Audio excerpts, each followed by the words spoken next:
Think about what it means that the Christmas story, according to Luke, begins with Caesar Augustus.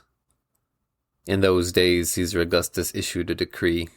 You've heard those words over and over again, usually in that adorable monotone of the children's Christmas program.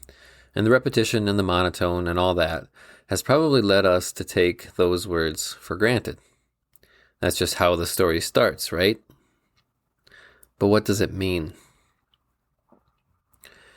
Gaius Octavianus, or Octavian, was the nephew of Julius Caesar. Julius was murdered and the Roman Empire was plunged into infighting and war until Octavian defeated Julius's murderers, Cassius and Brutus, and then defeated his rival, Antony, and became the sole ruler of Rome and its first real emperor. He took the title Augustus, meaning exalted one, perpetuating and building on the cult of the emperor.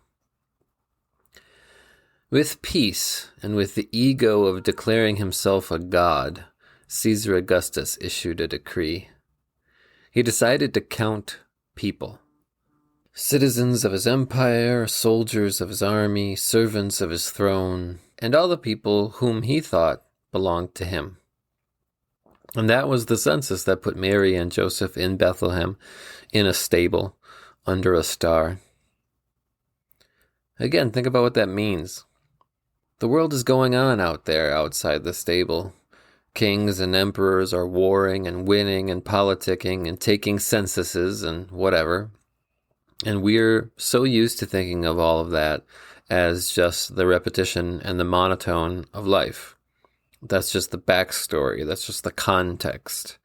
That's just what's going on out there. Except it's not just anything. Don't you see? It's God. God put sinful pagan Julius Caesar in the position to be murdered by sinful pagans. God orchestrated the war and the politics of the Roman Empire to put the sinful pagan Octavian in power. God used his ego and the peace God gave him to move Augustus to issue a decree.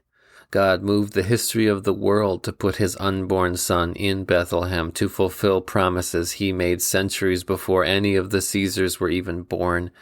And Caesar Augustus was considered a god by the people he counted as his own, only because they were all ignoring the God who actually is God and who used Caesar Augustus like a pawn in his divine chess game that he has already won because there is no opponent who can defeat him.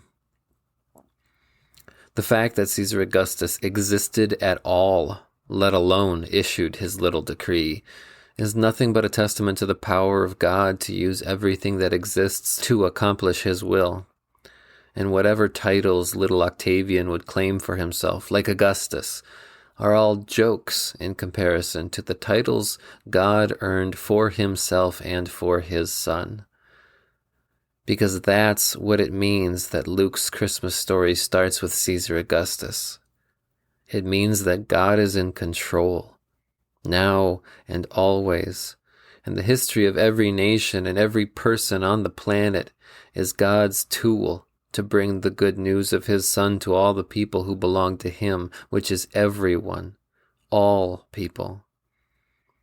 God is the exalted one, and the proof is in what he did to bring his chosen one, his Messiah, his Christ, to us, to bring us up out of the darkness into his marvelous light.